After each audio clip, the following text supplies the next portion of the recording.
Bonsoir à toutes et à tous. Bienvenue pour ce nouveau webinaire de formation trading actif. Ce soir, nous allons parler d'une stratégie, ce qui dans le jargon se nomme également un setup. Donc, une stratégie autour de la zone de valeur. Et pour présenter cette stratégie du setup de la zone de valeur, nous allons, avant cela, bien préciser ce que sont les niveaux clés de prix. KPL, donc pour Key Price Level, l'abréviation de niveau clé de prix. Donc, sans plus tarder, je vous présente ce que vous allez apprendre grâce à cette formation. Avant d'évoquer cela, je venais d'oublier de me présenter.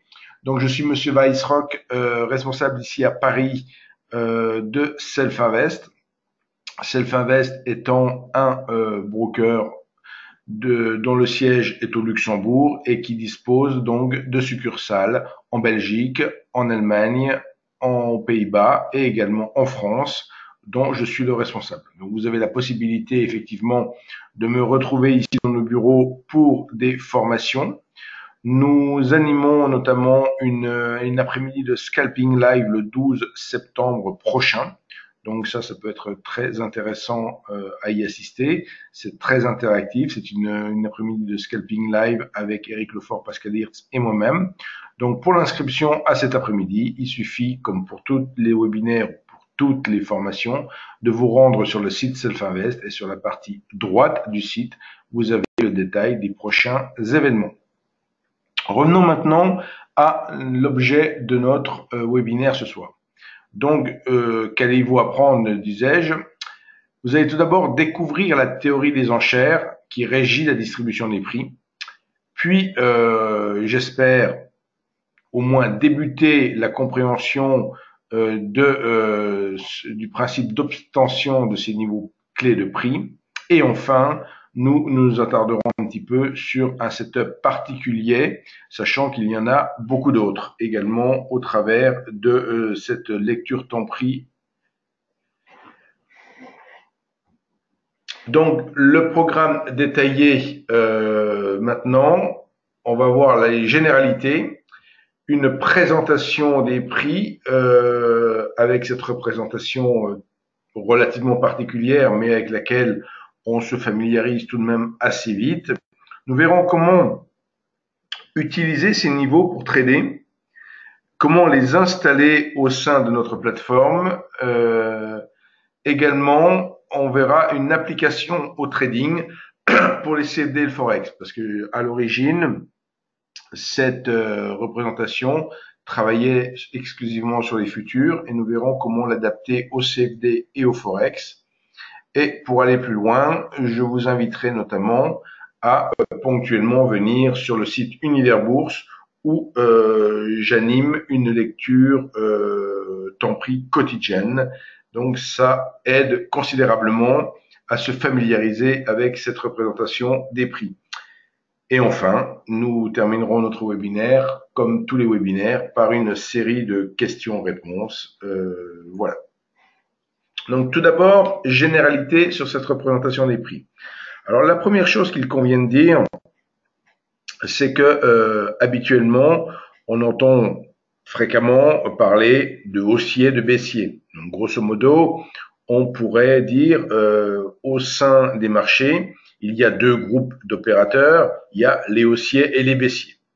En fait, ce soir, nous allons introduire un distinguo entre catégories d'opérateurs. C'est-à-dire que on va s'intéresser aux opérateurs qui travaillent sur des unités de temps inférieures à l'unité de temps jour et ceux qui travaillent sur une unité de temps supérieure à l'unité de temps jour. De fait, ceux qui travaillent, on va dire, en intraday, pour lesquels ils ne conservent pas une position au-delà de la séance, pas d'overnight donc, on les appellera les locaux, et d'une certaine manière, de manière assez facile, je dirais, tous les autres opérateurs, qu'ils interviennent pour quelques jours, quelques semaines ou quelques mois, on les qualifiera d'autres opérateurs. De fait, nous avons deux groupes d'opérateurs, acheteurs et vendeurs à court terme, et deux groupes d'opérateurs, acheteurs et vendeurs, à long terme. C'est très important de distinguer ces deux groupes d'opérateurs parce qu'ils n'ont pas du tout les mêmes intérêts sur le marché. Ils n'ont bien sûr pas les mêmes intérêts en termes de durée et de position, mais ils n'ont pas non plus la même puissance financière, les mêmes moyens financiers pour intervenir. De fait, il est évident que les autres opérateurs auront plus de moyens financiers parce qu'ils vont vouloir prendre les positions pour du plus long terme. Alors, ce qu'il faut bien comprendre, je parle ici d'opérateurs, j'englobe toute forme d'opération en bourse. Donc, que ce soit des activités discrétionnaires de la part de particuliers ou de professionnels, ou que ce soit des activités de trading automatique de la part d'algorithmes. Donc, il faut bien comprendre que l'on englobe tout et que le seul distinguo que je fais, c'est au niveau de l'unité de temps. Tous les opérateurs qui travaillent, et je le répète, sur des unités de temps inférieures à l'unité de temps jour, on les qualifiera d'opérateurs locaux et tous les autres, on les appellera autres opérateurs. Donc c'est très important de comprendre qu'en fait, il y a quatre groupes d'opérateurs, il y a quatre groupes, on ne va pas dire d'individus, mais il y a quatre types d'opérateurs possibles, les quatre n'étant pas tenus d'agir tous les jours. Vous verrez, vous comprendrez du moins que bien souvent, les autres opérateurs, notamment en juillet-août, mais bien souvent, ils n'interviennent pas parce que ils vont prendre des positions à long terme et si les conditions de marché ne nécessitent pas de changement de leur position, ils n'interviennent pas et de fait, ce sont uniquement les locaux qui font le marché quelque part. Donc, pour bien comprendre la représentation temps-prix, on va partir d'un graphique en chandelier. Donc ici, je pense que tout le monde a reconnu des chandeliers ou des bougies japonaises, hein, on utilise les deux termes, donc où on représente en fait quatre informations par unité de temps. Si ici je prends mon graphe mon graphe chandelier en unité de temps 30 minutes, sur l'unité de temps 30 minutes, sur le laps de temps 30 minutes, j'ai quatre informations que je peux représenter. Le premier cours de cette tranche horaire de 30 minutes, le plus haut, le plus bas et le dernier. Ces quatre informations vont soit dessiner des bougies blanches, soit dessiner des bougies noires, suivant que le cours d'ouverture est supérieur ou inférieur au cours de clôture de la bougie correspondante. Là, je pense que tout le monde connaît les bougies japonaises. Et on part donc de ce graphique pour, dans un deuxième temps, on remplace chaque bougie par une colonne de lettres. Et cette colonne de lettres va durer le même laps de temps que nos bougies, donc 30 minutes. Donc chaque colonne dure 30 minutes.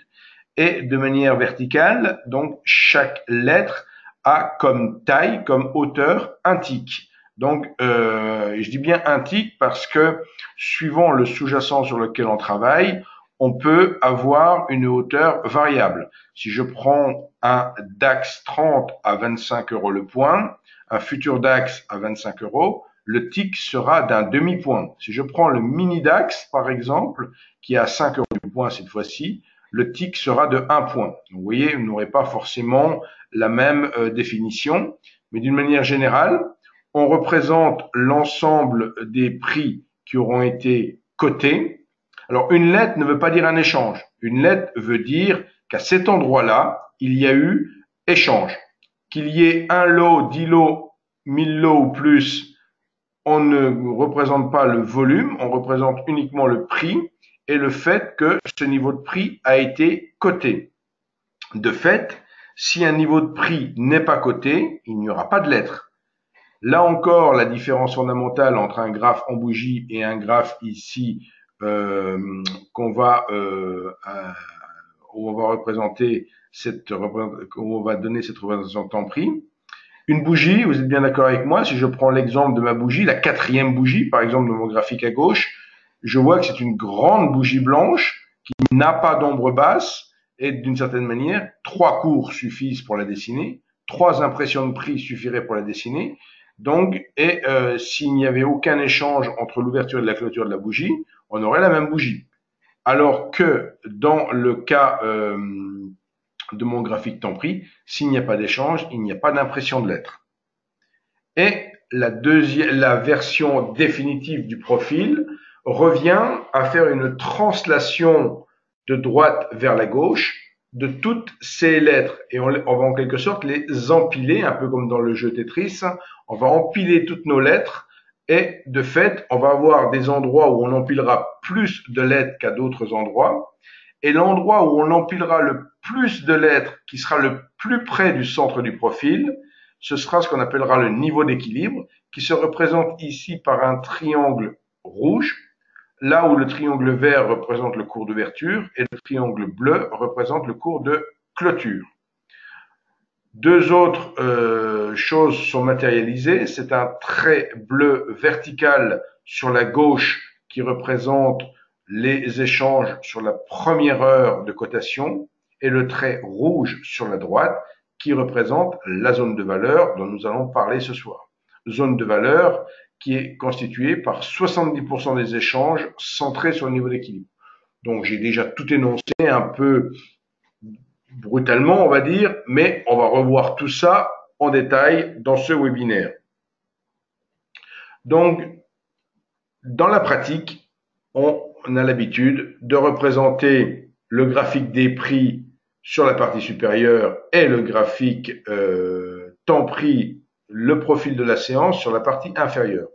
Première chose, ce n'est pas un indicateur technique. C'est-à-dire que ce que je vois en bougie sur la partie supérieure de ma diapositive et ce que je vois au niveau des profils de séance sur la partie inférieure, c'est strictement la même chose. Simplement, c'est représenté de deux manières différentes. Mais c'est vraiment exactement la même chose. Si on prend le range du plus haut plus bas de la séance, on retrouvera le même range en bas. La chose, bien sûr, qui nous saute aux yeux et qui n'apparaît pas sur les bougies, c'est ce fameux niveau d'équilibre. Niveau d'équilibre qui est tout à fait propre à cette représentation temps prix, qui n'existe pas du tout sur une représentation en chandelier. Et on comprendra, et vous comprendrez au fur et à mesure de ce webinaire, et si je suis parvenu à exciter un petit peu votre curiosité et que vous poursuivez dans votre apprentissage de cette approche, vous verrez au fur et à mesure, séance après séance, l'extrême importance de ce niveau d'équilibre. De fait, voici une des diapos les plus importantes de ma présentation. Elle résume tout ce que vous devez savoir pour un petit peu utiliser le jargon propre à cette représentation graphique. Alors vous allez me dire, oh là là, encore de nouveaux termes, c'est bien compliqué. Dites-vous que la première fois que vous avez découvert les bougies japonaises, on vous a parlé de Marabutsu, d'étoiles du soir, d'étoiles du matin, d'avalement baissier ou je ne sais quoi encore, de trois méthodes ascendantes, etc., etc. Il y avait bien beaucoup de termes aussi, et vous vous en êtes pourtant familiarisé assez vite. Donc là, à partir du moment où vous percevrez l'intérêt, la pertinence de cette représentation de prix, je suis convaincu que vous aurez vite fait de vous familiariser avec les quelques termes que l'on utilise. Donc on retrouve ici l'initial balance, qui représente le range de la première heure, soit de 8h à 9h sur les marchés de futurs en Europe ou de 14h30 à 15h30 sur les marchés de futurs aux États-Unis. On retrouve le fameux niveau d'équilibre, ou POC, Price of Control, donc le niveau d'équilibre de la séance.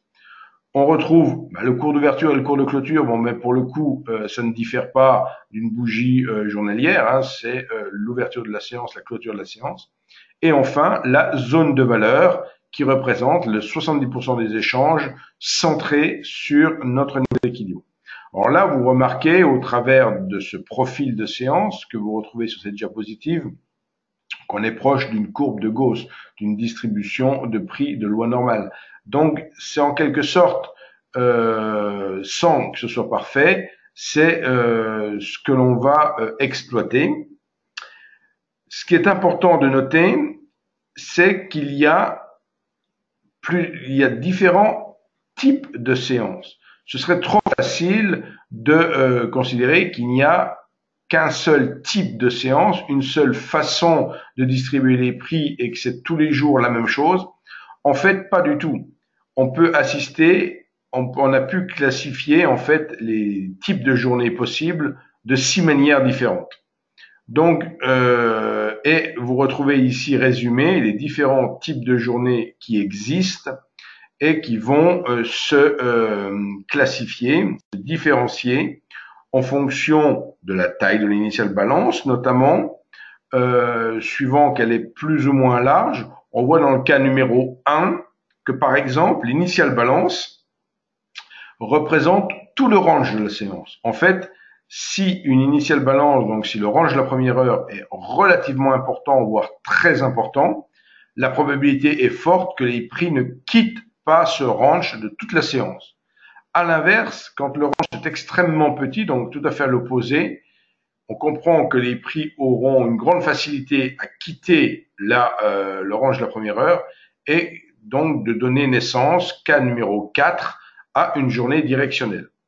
Donc, vous voyez toutes les variantes de journée qu'il est possible d'avoir. Alors, ce qu'il faut retenir ici, c'est qu'en fait, chaque type de journée, à chaque type de journée, correspond un type de trading donné.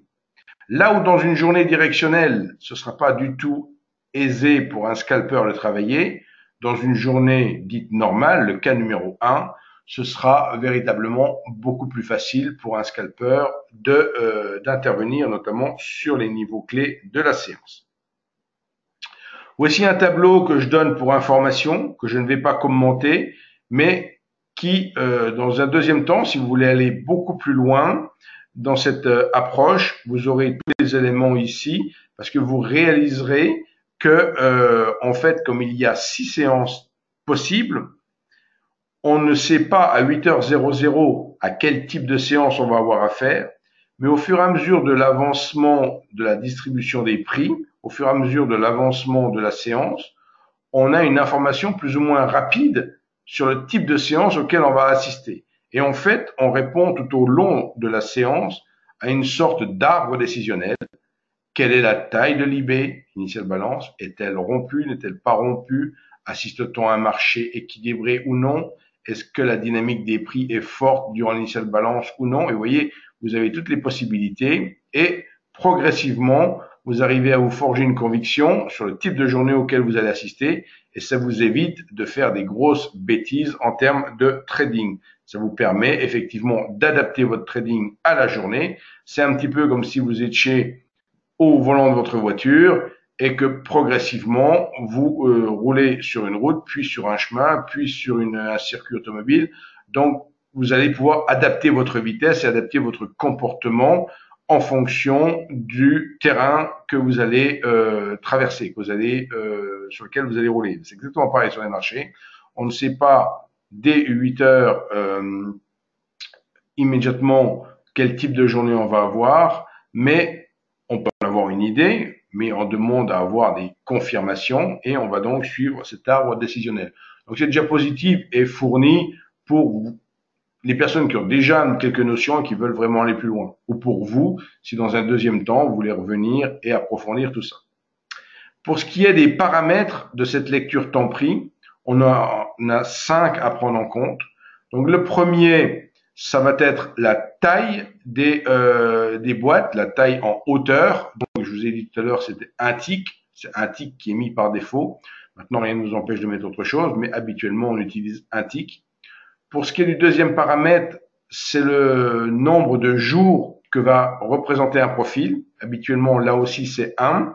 Mais ce qui peut se produire, c'est qu'on peut avoir envie de faire un profil composite sur plusieurs séances quand on a un équilibre qui perdure. Donc, on peut changer la valeur de ce paramètre pour avoir une meilleure appréciation du niveau d'équilibre composite de plusieurs séances. Le troisième paramètre, split on-off, en fait, s'il est à 0, ça veut dire qu'on a le profil dans sa version finale comprimée. Et si on le met à 1, on aura l'étape intermédiaire que je vous ai montré en début de webinaire avec les colonnes verticales qui ressemblent de loin à des petits bâtonnets. Quatrième paramètre, on parle ici du pourcentage pour la zone de valeur. à l'origine, le concepteur de cette lecture temps pris, qui est Peter Steidlmayer, qui a créé ça en 1982, au CBOT, a défini 70%. J'ai tendance à utiliser 70%. Maintenant, vous pouvez faire des tests sur d'autres valeurs, pourquoi pas. Et enfin, le dernier paramètre, ça sera la durée en barre de l'initial balance. L'initial balance, dans tous les cas de figure, doit faire 1 heure. Donc, si vous êtes en unité de temps 30 minutes, le paramètre est de 2. Si maintenant vous mettez des unités de temps 1 minute, il faudra mettre le paramètre à 60.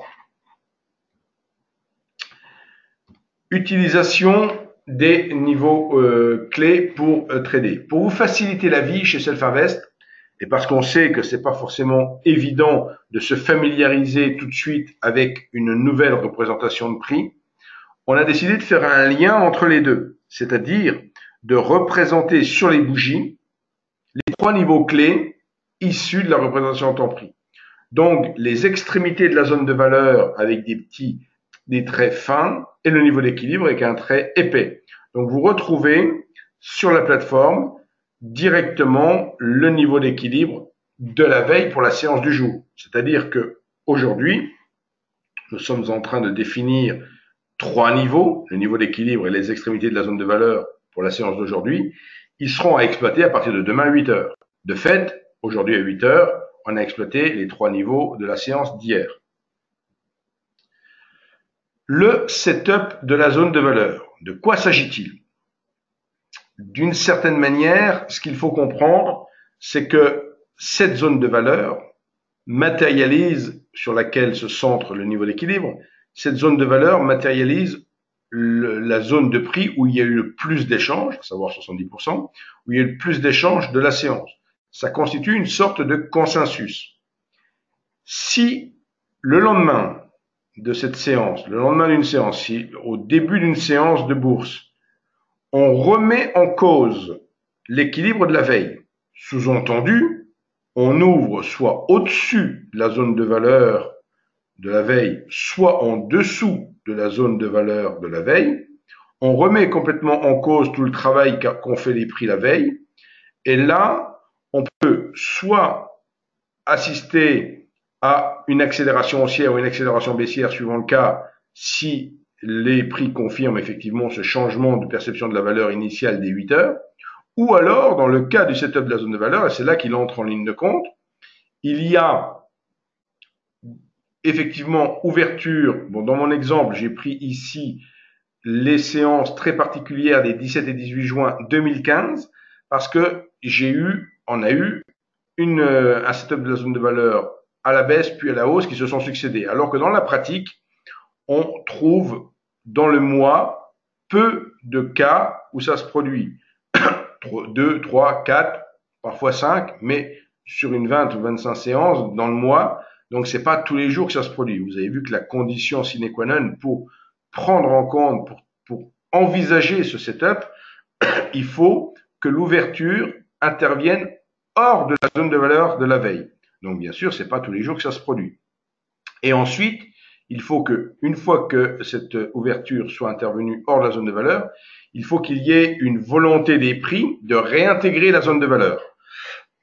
De fait, dans le cas où on ouvrirait au-dessus de la zone de valeur et qu'on viendrait rechercher la zone de valeur, il y aurait entrée short, comme le 17 juin ici, pour viser une sortie du short à l'opposé de la zone de valeur. Pardon. Et donc le lendemain, on a eu l'exemple inverse où il y a eu ouverture sous la zone de valeur et réintégration de la zone de valeur avec, pour cette fois, viser l'objectif à l'opposé de la zone de valeur. Donc, ça repose sur le fait que on remet en cause le travail des prix de la veille dès l'ouverture, et juste après qu'il y ait eu cette remise en cause, tout compte fait, les opérateurs se ravisent et disent non, on va revenir travailler la zone de valeur de la veille. Et de fait, on a comme objectif, enfin comme stratégie, d'entrée short si on a ouvert au-dessus de la zone de valeur ou d'entrée long si on a ouvert en dessous de la zone de valeur, avec comme objectif l'opposé de la zone de valeur et comme stop l'opposé sur l'initial balance. C'est-à-dire que dans le cas de mon entrée short, ça sera la borne supérieure de l'initial balance qui servira de stop. Et dans le cas d'une entrée longue, ça sera la borne inférieure de l'initial. Donc vous voyez par exemple que le 18, il y a une première entrée longue qui s'est vue stopper avant qu'il y ait une deuxième entrée longue qui se propose et qui fonctionne. Donc bien évidemment, le setup ne fonctionne pas à toutes les fois, ça serait beaucoup trop facile. Pour mettre en œuvre cette stratégie dans notre plateforme et avoir la facilité de lecture des niveaux clés, il suffit que vous sélectionnez WHS Store, donc qui veut dire boutique, dans notre plateforme, pour basculer sur une page web sur laquelle vous allez saisir l'identifiant de votre plateforme, confirmer cet identifiant, puis activer gratuitement, cette stratégie est gratuite, activer gratuitement cette stratégie en cliquant sur le lien activer gratuitement. Je vous ai parlé tout à l'heure de la possibilité d'adapter la lecture temps pris au CFD ou au Forex. De fait, pour les CFD sur indice, on va utiliser la même plage horaire que le futur, à savoir 8h, 22h. Donc, on activera un filtre de période de trading, comme c'est montré sur cette diapositive, sur la période considérée. Et pour le Forex, j'aurais tendance à dire que je n'ai jamais travaillé cette représentation sur le Forex, mais que dans l'absolu, on pourrait considérer qu'il y a 3 séances, 3 x 8, 24, qui est une séance européenne, américaine et asiatique, d'une certaine manière. Après réflexion, j'aurais tendance à dire que il y a surtout la séance européenne. Pas parce que je suis européen, bien entendu, mais parce que le Forex a plutôt comme capitale Londres et que la majorité des nouvelles qui influencent les marchés sont communiquées aux horaires de Londres. Donc, d'une certaine manière, si vous voulez travailler cette représentation sur le Forex, je vous invite là encore à mettre comme filtre de trading la période les heures d'ouverture du marché de Londres. Un autre exemple ici, en 2017, donc au début de l'année, d'un cas où le setup de la zone de valeur s'est mis en place et a fonctionné, par exemple, ici le 16 février, où on a ouvert au-dessus de la zone de valeur de la veille, qu'on a réintégré, qu'on est allé chercher l'autre borne de la zone de valeur et qu'on allait beaucoup plus bas. Mais le setup, lui, stipule de viser un objectif. Maintenant, là encore, rien ne vous empêcherait de faire une variante à ce setup si vous le souhaitiez, pourquoi pas, en mettant d'autres critères de sortie. Donc, d'autres exemples encore ici, où vous voyez également le setup fonctionner. Et si j'ai pris des exemples au début de l'année 2017, c'est parce que justement, en préparant ce webinaire aujourd'hui, ou d'une certaine manière, en actualisant un peu ma présentation, je me suis rendu compte d'un phénomène un peu comparable au Brexit de l'année dernière. Et je vais m'expliquer. C'est mon explication ce soir au vu de ce que je viens de voir. Donc, le setup que je vous ai présenté, par exemple sur le CAC 40 ici, du 1er mars au 21 avril, fonctionnait relativement bien, de manière régulière. Quelqu'un qui aurait travaillé avec un seul contrat futur, donc un contrat futur représentant 10 euros du point, représentant un nominal de 50 000 euros, et il est nécessaire d'avoir, on va dire, minimum 5 000 euros sur son compte pour être confortable, et l'appel de marge est d'un peu plus de 2 000 euros. Donc, pour travailler un contrat, c'est tout à fait possible de travailler avec un compte futur sur 5 000 euros. Quelqu'un qui aurait choisi de travailler ce setup de la zone de valeur, quand il s'est produit, il ne s'est pas produit tous les jours, il s'est produit, vous avez des traits verticaux, verts ou rouges, suivant que le setup était à la hausse ou à la baisse. Vous avez donc, vous voyez, comme je l'ai indiqué, que le setup ne se déclenche pas tous les jours. Mais sur cette laps de temps, quelqu'un qui aurait utilisé le setup de manière systématique aurait gagné 1 700 euros. Donc, avec de fait, je dis bien, un compte de 5 000 et en ne travaillant qu'un seul contrat. Donc, c'était relativement confortable, que le marché monte ou baisse, dans les deux sens, ça fonctionnait.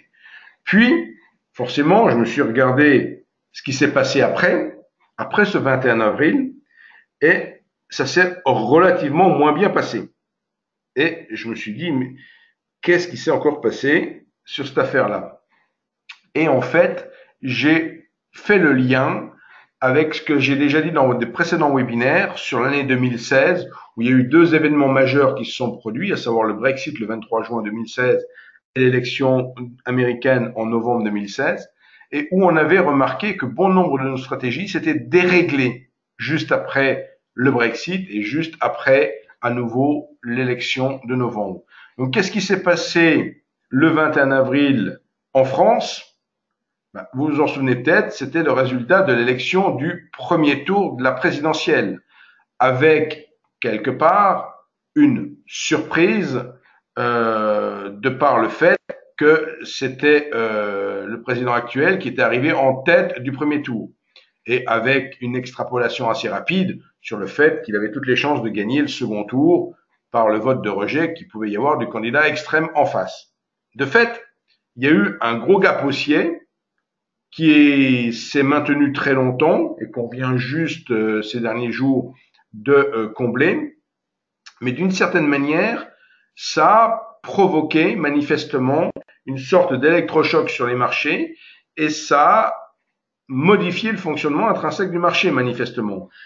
Et de fait, le setup en question se trouve beaucoup moins performant donc sur ce laps de temps. Ce qui ne veut pas dire, je le présente depuis plusieurs années, donc ça ne veut pas dire que ça ne va pas redevenir pertinent, mais il faut être conscient d'une chose, c'est que lorsqu'il se passe un Brexit, lorsqu'il se passe une élection américaine plutôt surprenante, lorsqu'il se passe une élection française plutôt surprenante, peut-être que là, lorsqu'il se passe Jackson Hole avec des discussions au niveau des grands patrons, des grands argentiers qui peuvent là encore modifier, il faut en tenir compte, surtout lorsque l'on travaille de manière systématique.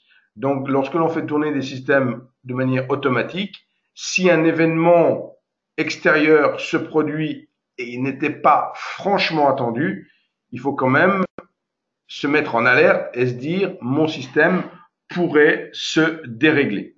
Donc, avant de passer aux questions-réponses et de vous montrer quelques exemples concrets récents pour insister un peu, je vais rappeler d'une certaine manière la mission de Self-Invest. Donc, dans le WLH, on retrouve les initiales de M. Varmouth et M. Hirtz, qui sont les créateurs de la société en 1998. Le concept de Self-Invest, c'est vraiment un concept de self-service, quelque part, où on vous fournit toutes sortes d'outils et vous faites quelque part votre marché entre stratégies, indicateurs, signaux, etc. Donc, on a mis en œuvre un programme de formation très important depuis le début de l'année 2017 et à partir de septembre, on va encore le renforcer. Jusqu'à présent, on faisait 2 webinaires par semaine, le mardi et le jeudi. À partir de la semaine prochaine, il y en aura 3, mardi, mercredi et jeudi. Donc, on va vraiment renforcer encore la formation.